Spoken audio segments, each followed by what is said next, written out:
the Within Orb podcast. Come get Within Orb. Hello, my name is Jenn Zahrt, and welcome to Within Orb, a production of the Celestial Arts Education Library, a podcast bringing people together around the love of astrology, books. Join me as I interview people about the astrology books that changed their life and practice. You can support the podcast at withinorb.com. Welcome to another episode of Within Orb, and I'm here today with my mentor and very, very, very special second astrology teacher, Rod Suskin. I went to Rod's school about, I would say, 15 years after beginning to learn astrology, and he completely took me to the next level and made me the astrologer I am today. So thank you for beaming in from Cape Town. Rod, welcome to the show. It's so great to be here. I've been waiting for this for ages. Nice to beam over. Great that we can have this chat. Yeah, and I think, we've spent many times over the years talking about various astrology books, but never quite in this context of which ones are most meaningful to you. Yeah, it's interesting that we never kind of got there. Well, I think we both came to a point at some point where we had seen so many astrology books. It was kind of like let's talk about something else while we're hanging out instead of just astrology books. So, I mean, astrology aside, one of the things we connected on is that we just love books. Yes. Not even astrology per se. So it was definitely, there was no time to talk about those books back then. No, but what I did see in your home the first time I visited you was a book that you had completely and entirely self-published called Hero. I did. So, I always saw myself as a writer since I was little. And when I was 19, I went on this holiday back exchange program in the States. And it was a disaster. It was basically the travel company that had organized it was a tax break for them. It was that whole kind of vibe. So I came back quite punched after about 3 months by a difficult experience in winter in America. And I wrote this prose poem, I called it. I'm sitting there at university on my lap just to get this thing out of me. It's very postmodern, I was 19 and all of that kind of thing. And then some years later, 5 years later, I was going to go and live in Europe and I needed money. So I decided to print that by hand with an old monotype printing press. And I sold that in order to get myself to Europe. So that's where that one from. Amazing. And I know we rewound. So that trip you took to the States that was so horrible, I was being born. Yeah. While you were in the United States, I was being born. That's true. That's wild. Yeah. So it turns out actually the first book I published was on a laser printer at the copy store in 1998 because I just was writing a bunch of poetry with my friends at the coffee shops. And I'm like, I can make a zine.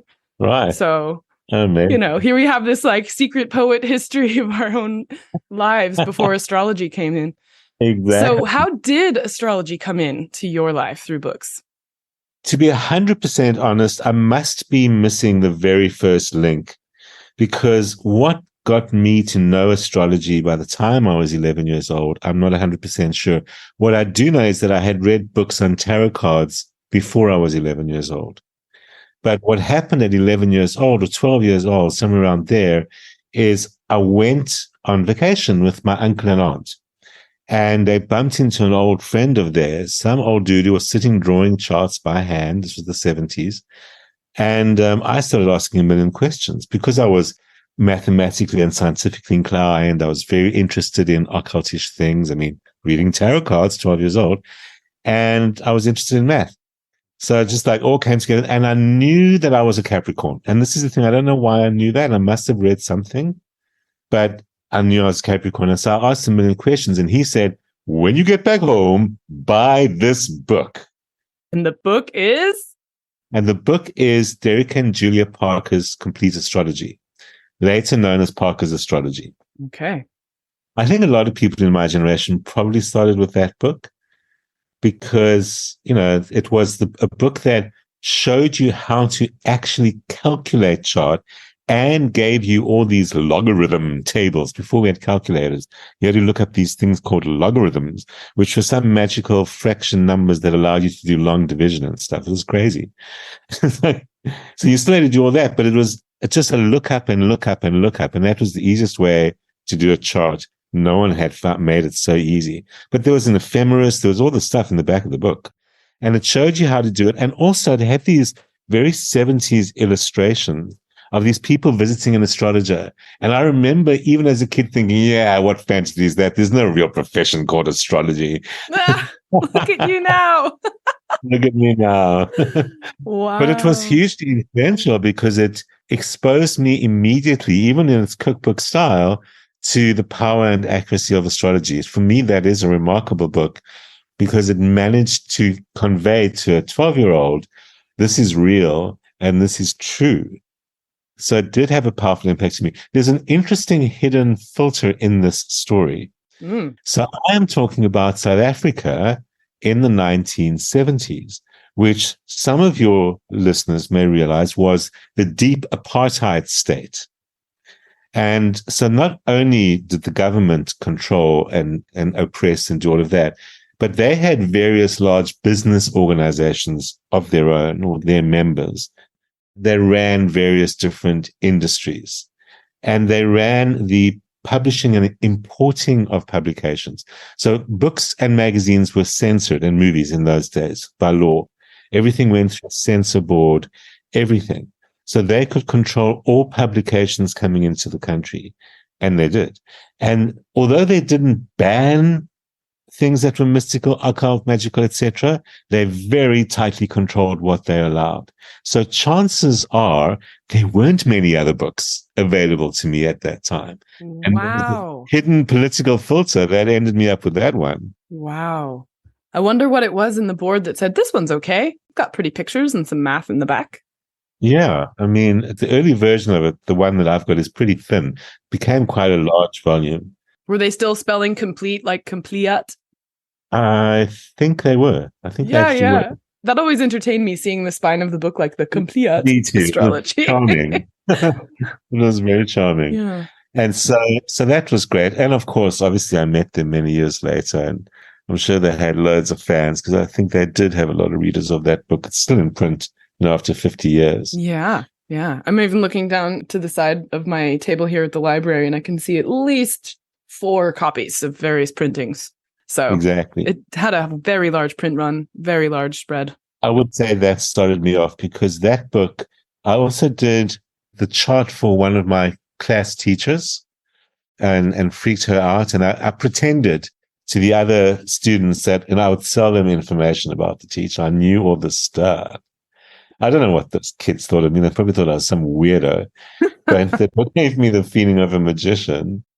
And then when I was a teenager, a few years later, my brother had this girlfriend that he was much older than me. He wanted to marry, and he asked me to do a prediction, and I did it, and it said she was going to marry someone else. I used progressions, which came from that book. And so little did I know, he never gave it to her because it said that. And 10 years later, him and I were cleaning out his car, and we found it. And he confessed he'd never given it to her, and then we read it, and she by then was married to someone else. I mean, that's not a hard prediction to make when you're a teenager. Like, no, you're going to marry someone not a hard else. one, but it was, I mean, it blew him away. That chart said so clearly 10 years before. Yeah. Wow. That's so cool. So I want to ask you about the books that have really moved you as an astrologer, and the ones that you would bring with you if you only had a few you could take with you on a trip into the wild. I think I'd have to start with what has become an obvious one, but it was just so significant for me that it came out, and that was Ben Dykes' translation of Book of Astronomy by Bonatti. And the reason is because I always knew of it for 2 reasons, one of which was that, I'd read Lilly, and I knew Lilly had created the guide for astrologers, or Anima Astrologia, which was really one of the chapters of Bonatti's book. And so I knew what that was. And also one of my early teachers was Robert Zola. And Robert Zola, the famous medieval astrologer, also published that very same 148 considerations himself. Still Lilly's translation. He didn't retranslate it himself. But I was very aware that there was this mysterious book in Latin that seemed to have the answer. And so I eventually did become aware of what it was. And then, seemingly one day, Dykes translated the whole thing, and it had never been done before. The three Roberts had been painstakingly working, I think, like word by word for many years, and had got to like chapter 3 or something. But Dykes just went bam. And Capricorn, he's actually born on the same date as me. Man after my own heart. He could just do that. And then I read it. And for me, what that book did, and I think it's also allowed myself to go there, it solved many questions I had. Should we do this way or that way? It really solved that for me. And because it was the first time I really felt that this was a working astrologer. I'd read other medieval stuff from the earlier period, but this was a working astrologer. This was his living, and he knew what worked. And so for me, I think that let it really sink in. And as I said, it solved a lot of problems for me, that book. So to this day, it's something I often go back to, well, frequently, because I teach and I just clarify something for myself or just see what Bonatti said. And it's really come in handy. You know, I've had people say, "Oh, why did you say that? We need a footnote." And I would dig out my Bonatti and I'd find where I got it from. It's in this. Oh, good. And yeah, so that was, I think it's, for me, that book will always make me feel safe with astrology. Oh, good. Yes. I always love that chapter in Bonatti about triplicity rulers of the houses. Isn't it amazing? There's so many things like that. I mean, there's certainly a few in Valence, and I could have gone there, but that book's only recently, with your help even, been more readily available. But certainly Bonatti was. And then also many years later, when I studied the master's program at Wales University, I happened to be standing next to Robert Hand while we were looking at an original copy of it in a medieval library. Wow. And so there I had Robert showing me things in the vet because he had someone to show. And standing right next to me would get it. And he would say, "Look at this, and look at this footnote, and look, this one's pencil, but this one's ink." And it was amazing to have that experience with that very same book.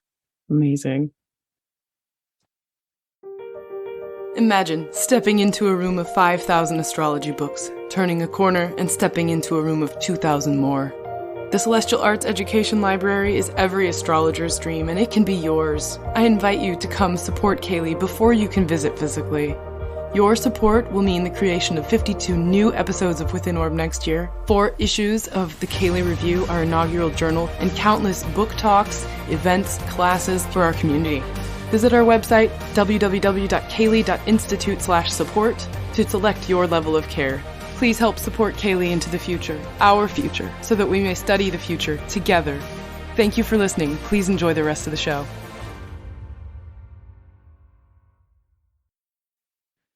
So what would number 2 be? So number 2, I'm just going to first go an intermediary one. Okay. Just mention, and it's partly because it kind of descends from Bonatti. But I would like to say that Christian Astrology Volume 2 of our friend Lilly, it is a gold mine. You know, you can sit and read that book 1,000 times, and there's a lot of new information that surfaces every single time. And Lilly, for me, that horary book has always been like a Bible. If you're not sure how to answer any question that any person gives you, even in the 21st century, Lilly actually has a sample chart of that same question in some form. So, wow. It's amazing. And once I was on holiday, one of my students was with me, and he used to sit there reading this book. He used to say the most obscure sounding things, like, "Did you know that bread is influenced by," some random something. He would be getting it out of Volume 2 of Lilly. So I would like to say that if I were stuck on a desert island, it would be a pleasure. Yeah. Well, also, it seems like one of those books that tells you more about you as you grow as an astrologer versus, Right. It's like, oh, now I can see this and now I can see this. And yeah, that's very cool. Very cool. My actual number 2. Okay. That was your pretend number. You can sneak one in. But then also in there, I would like to put John Frawley's little book, The Real Astrologer. The Real Astrology. Yeah, Real Astrology. It was called Real Astrology, you're right. It was like having a fresh wind through my brain, that book.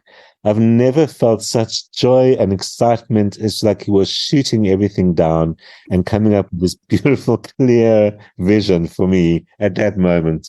Not about everything. It's a very small book, and it's sort of opinions. He'd be the first to acknowledge that he's highly opinionated. It's part of his style. And he styles himself a bit as a, Restoration Renaissance man like Lilly. So it's like, okay, so you can account for that element as well. But the fact that it had such a clarifying impact on me, like actually when I just need to forget all the BS, that's a great book to read. It just seems like such a sassy title, though, like the real astrology, and like everything else is fake. And it's like, we already have a problem with being considered fake. Come on, John. And I mean, as much as I love him, that is Mr. Fraudy. That, it is his style. But as I said, it's quite a conscious style. I do know him personally, and he's a much more gentle soul than he transmits to the world. But as I said, just because it refreshed me so much. And then it's got a couple of companions. There's a Real Astrology 2, and there was his lesser-known book, Sports Astrology, which I just want to mention for people who are into betting, because it's like astonishing. My students used to win money using that book. Yeah. So he's obviously got something. And so Frawley is for refreshment and newness and pressing my buttons. It's like Bonatti was for stability. I'm good. I know where we stand. I know what the answer is. Frawley is for like, just press my buttons, challenge me, throw that out the window, do that. Definitely keep me on my toes. Love it. Love it. Just irritate me a little bit on this island. I need somebody to argue with. We get so complacent so quickly, so that's why I think I like that one. Very cool. All right. Capstone. Yeah, it's a thinking book, and that's why I like it. And that's The Moment of Astrology by Geoffrey Cornelius. Good pick. It's a beautiful book. Maybe it's a bit lesser known. I think Geoffrey is still quite well known. He ran a company called the Company of Astrologers in England with his wife, Maggie Smith. And he's a very scholarly, very erudite, and very lovely gentleman. And this book is really about the question of time. And as much as it's a philosophical book, it's an astrological book, it's an emotional book. It's a book kind of about synchronicity, although I suspect it probably doesn't use that word. It's really a book that investigates what is it when we firstly apply time to a chart, such as a horary chart especially, and secondly, what is astrology? Is it an examination of time, or is it divination? We are asking of the gods. In your experience, have you come to an answer to Geoffrey's hypothesis on your own? I think, without meaning to sound too smart and cheesy at the same time, the answer is, like light, it's both of those. It's particle. Yeah. Sometimes divination, sometimes quality of time, sometimes. I think we can't necessarily put them into two separate compartments, especially since we know what neither of those things are, the divine or time. So maybe that question reflects a kind of a truer reality, in that it is, what is it that we're dealing with as astrologers? Unmistakably, one of our ingredients, our tools, is time. We manipulate time and space better than people in a physics lab could do. But at the same time, we don't even know what time is, because who does? So it's interesting. And I think that book makes you feel that and touches on it without confusing you, because he gives beautiful horary examples and things that have happened. And he discusses the issue of the late Princess Diana's chart, which had a wrong time for a long time and worked beautifully. We've all experienced charts that work beautifully. He explores why that happened. Yeah. Another contribution of that work is so much of astrology and astrology books are about natal astrology. So this philosophical deep dive into the moment of astrology, what is happening here, allowed horary to become understandable to people who were only ever doing natal. Exactly. It became much deeper. Horary had such a bad name into the 20th century even. Yeah. For some reason, as if divination itself was something bad. And there were lots of historical reasons and religious reasons and so on, I'm sure, why it was painted that way. But I think Cornelius's book is definitely one of them that makes you realize, appreciate the depth of what it is that you're doing and what it is that you're working with, doing it with. Yeah. And also to feel less bad when at the end of an hour you realize you've been talking to a client with the wrong birth time the whole time. Yeah. Feel less sad or less sued, as the case. There it is. Yeah, no, I think that book definitely completely blew my mind when I first read it, and it is dear to me as well. So it's nice to see that. Yeah. So you run Rod Suskin School of Astrology, so you already have people who you're consistently bringing into the fold of this practice. And I'm wondering, in addition to the books that you give to your students, are there any others you would tell someone to read to get an introduction to astrology at this point, of things that have been published since Parker's Compleat Astrology? Well, I certainly think it's very well worth reading one of the popular histories of astrology that's not biased. And there are a few of those. Just to give an understanding of context, it's such a lacking feature and such an enriching feature when we appreciate what does it mean when we as astrologers say we stand on the shoulders of giants, because we really do in such a deep and meaningful way and such a long, strong history. So, for the more thorough and slightly academically inclined, there's Nicholas Campion's History of Astrology, volume 1 and 2. It's extremely thorough. It's easy reading.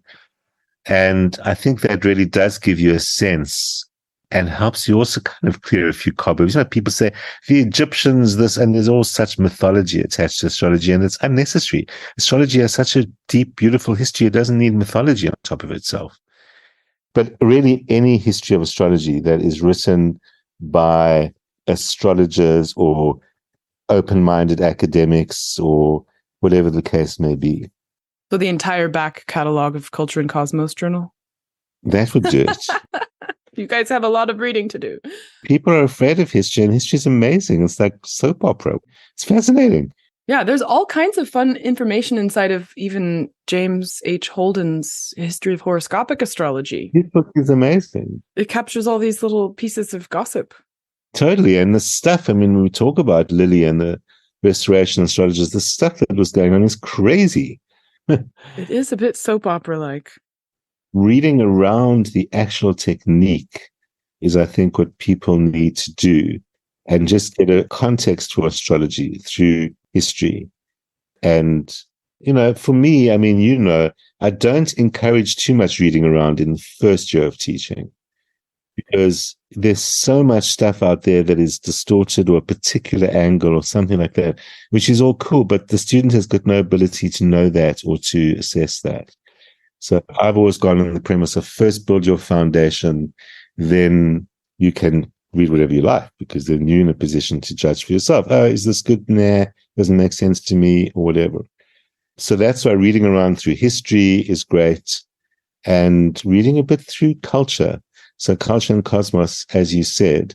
And then in that case, there are a variety of books that actually have been published by Sophia Centre Press that looked at various papers that had been presented at the Sophia Centre at Wales University. And it's really just given alternate context other than technique. So essays, books on essays from conferences from the Sophia Centre, as I said, which are really great for people just to look into and diversify.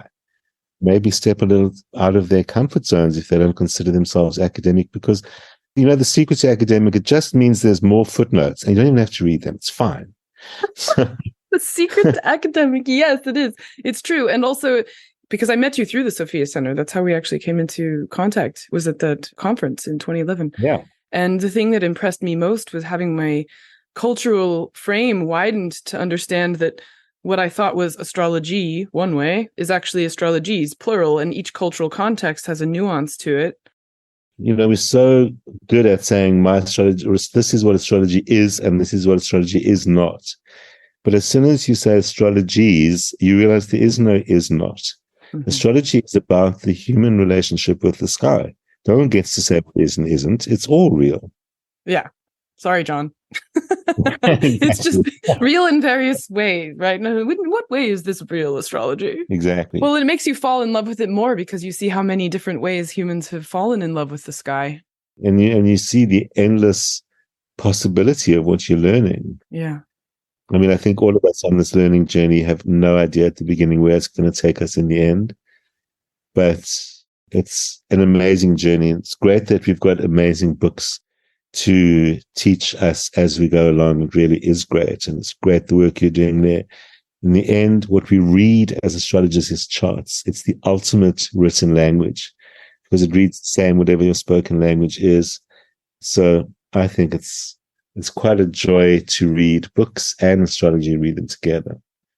In community, and leave traces for the future.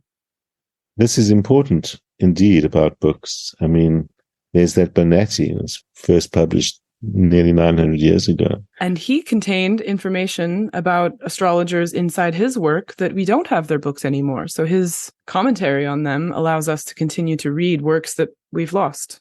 Absolutely. We also get complacent about that. We think, oh, here we are in the 21st century and we've got all these lovely people translating for us.